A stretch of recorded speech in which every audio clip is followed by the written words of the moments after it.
August महिना सुरू झाला आहे आणि पुढील 1 महिना तरी या 9 राशींना लाभच लाभ होणार आहे.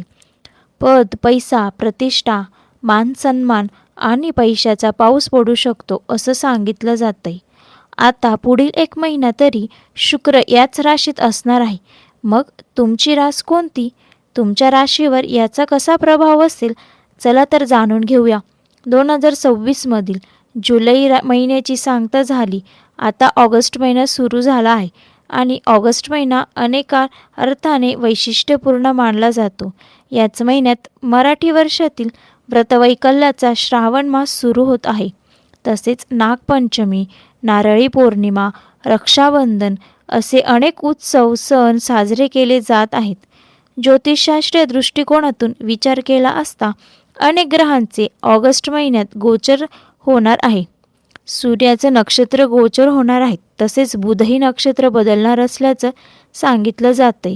यातच 1 ऑगस्ट रोजी शुक्राने सिंह राशीतून कन्या राशीत प्रवेश केलाय. कन्या राशीत शुक्र नीचचा मानला जातो, म्हणजेच या राशीत शुक्र कमकुवत असतो. मग संपूर्ण ऑगस्ट महिन्यात शुक्र कन्या राशीत असेल. त्यामुळे मीन राशीत असलेल्या शनीची समसप्तक योगही जोडून येणार आहे. एकंदरीतच काय, शुक्राचे कन्या राशीतील गोचर कोणत्या राशींसाठी कसे ठरेल? तर पहिली रास आहे मेष रास. मेष राशीला कामाच्या ठिकाणी सावधगिरी बाळगावी लागणार आहे. वादविवाद टाळावा. प्रलंबित काम पूर्ण होण्याची शक्यता आहे. अनावश्यक खर्चही करणं टाळावा असा सल्ला दिला जातोय. भावंडांकडून पाठिंबा मिळत राहील. कुटुंब समृद्ध होत राहील. परंतु मुलांकडून अनपेक्षित लाभ कदाचित मिळणार नाहीत असं सांगितलं जातंय. दुसरी वृषभ रास. वृषभ राशीला ज्ञानात आणि बुद्धीत वाढ होईल असं सांगितलं जातंय. करिअरमध्ये यश मिळेल. अभ्यासात चांगले परिणाम दिसून येतील. व्यवसायात नफ्याच्या संधी निर्माण होतील. प्रेमसंबंध अधिक दृढ होऊ शकतील. कौटुंबिक सुख सोयींमध्ये वाढ होईल. खर्च वाढू शकतो. बजेटही काळजी घ्यावी. मुलांकडून चांगली बातमी मिळेल आणि आपली श्रद्धाही वाढेल असं सांगितलं जातंय. तिसरी मिथुन रास. मिथुन राशीच्या घरातील वातावरण सुधारेल. सुखसोयी वाढतील. मालमत्तेच्या बाबतीत यश मिळवण्याची शक्यता आहे. कुटुंबासाठी अधिक वेळ द्यावा लागेल. वाहन सुख मिळू शकेल. नवीन वाहन खरेदी करण्याच्या संधी सुद्धा मिळू शकतात. त्यानंतर कर्क रास. कर्क राशीला मेहनतीचे चांगले फळ मिळेल.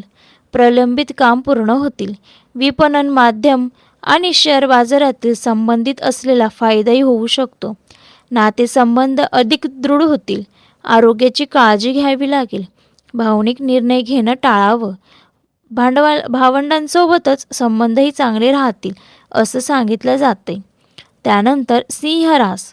सिंह राशीला आर्थिक परिस्थिती सुधारण्याच्या संधी मिळतील. उत्पन्न वाढण्याची शक्यता आहे. समाजात मानसन्मान वाढेल.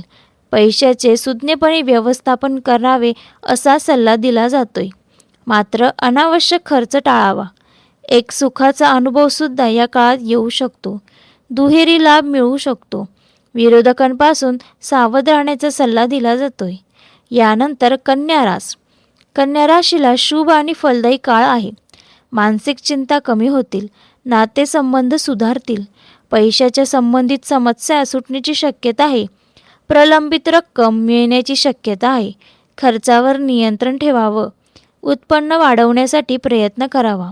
सुख अनुभवायला मिळेल आणि कामात यशही मिळेल असंही सांगितलं जाते.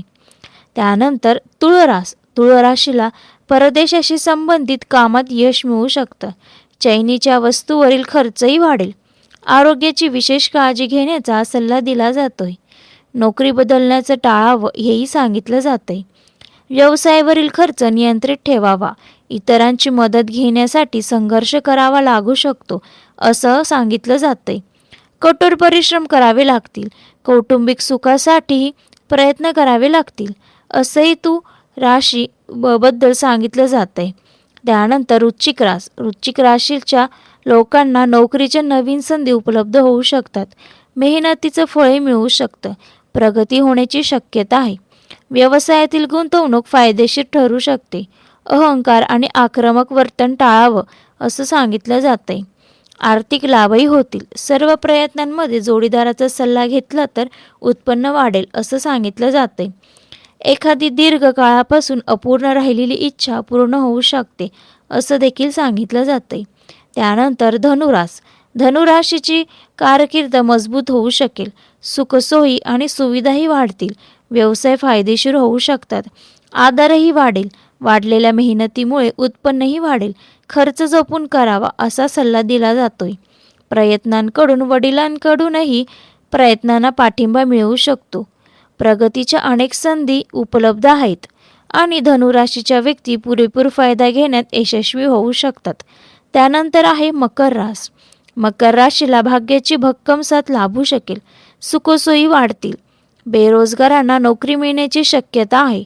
नवीन कौशल्य शिकण्यासाठी हा चांगला काळ मानला जातोय. कौटुंबिक पाठिंबा मिळेल. धार्मिक कार्यामधील आवड वाढेल. धनप्राप्ती होईल. कष्टाने काहीही साध्य करू शकता असं सांगितलं जाते.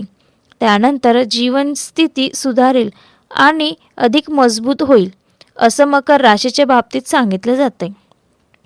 त्यानंतर कुंभ राशीला परदेशी संशोधन किंवा आंतरराष्ट्रीय कामात यश मिळू शकतं.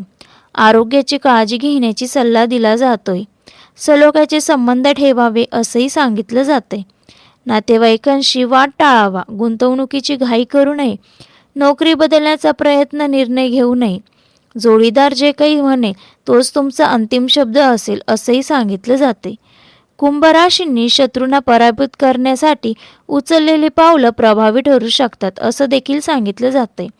त्यानंतर मीन राशीला आर्थिक लाभ होण्याची दाट शक्यता आहे. मेहनतीला फळ मिळेल. व्यवसायात यश मिळेल. व्यवसाय वाढीसाठी नवीन निर्णय तुम्ही घेऊ शकता. कुटुंबामध्ये शांतता आणि आनंद नांदेल. जोडीदारासोबतचे नाते चांगले राहील. कुटुंबासोबतही पाठिंबा मिळेल असं सांगितलं जाते. ही संपूर्ण माहिती सामान्य गृहीतके आणि ज्योतिषीय मान्यतांवर आधारित असून या संदर्भात तज्ज्ञ व्यक्तींचा सल्ला घेणे उपयुक्त ठरू शकतं असं देखील सांगितलं जाते. अशाच माहितीपूर्ण व्हिडिओसाठी आपल्या चॅनलला नक्की सबस्क्राईब करा. व्हिडिओ आवडला असेल तर लाईक करा.